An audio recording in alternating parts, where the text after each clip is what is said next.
আমাদের দুষ্টি কাকা এখন গাছ কাটার অভিযানে লেগেছে অন্ধকারে, পাহাড়ের উপরে অন্ধকারে। এই গাছটা নিয়ে করবেন কি কাকা আপনি? বাড়ি নিয়ে যাবেন নাকি?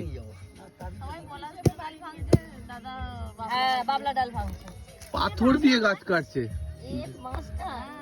আদিম যুগের মানুষ। আদিম যুগের মানুষ। পারবে না গো, এই গাছ প্রচুর শক্ত চাদু। না না, নিজেকে পাল দিতে হবে, দিয়ে পাথর টুকরো। ছেড়ে দাও, থাক বাবা ছেড়ে দাও, আমার বাবা করেই থাক কাকা।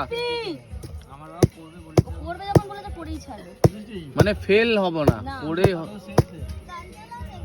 কেটে বাড়ি নিয়েই যাবই যাব। একদম ওই তো কেটে পুলিশগুলো যদি দেখে না তোমায় দেখবে। গাছ কাটা কিছু করবে না, ওখানে কাঁটা আমরা বসবো, বাজে কাঁটা এই ঘুরে উঠছে। জল জল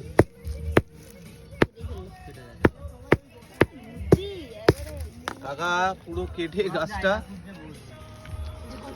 কি বাড়ি নিয়ে যাবেন না, ফেলে দিলেন? হ্যাঁ,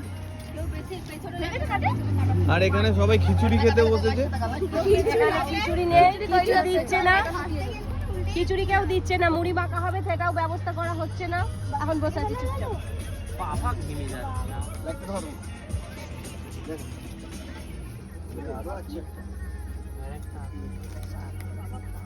না কাকা কি সাফাই অভিযান নিয়েছো নাকি? কন্ট্রাক্ট নিয়েছো? পা দিয়ে দেবে ভং করে অন্ধকারে। অযোধ্যার কন্ট্রাক্ট নিয়েছো নাকি? এখানে আজকে বাড়ি করে থাকবে নাকি? হ্যাঁ একটা করো না বাপি, তাহলে তার ভাড়া দিয়ে থাকতে হয় না। আমি আমার মেয়েকে দিয়ে দেবো ওই হোটেলের মালিকের পাশে। হ্যাঁ ঠিক। আমি কালকেই ভাবছিলাম দেখি।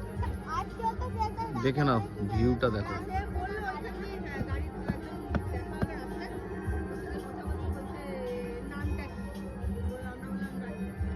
আমার বাড়িতে একটা রাজা আছে, চল বিয়ে করবি? কিরে বিয়ে করবি? এটা লজ্জায় ঢুকেই গেল দুজনের পেছনে। বলছি ওটাকে নিয়ে আসলে কেন বমি করে? ওটা নিয়ে আসলে কেন বমি করে? বলে বমি করে না বাবা বলছে ও এসছে, ওর কোনো কষ্ট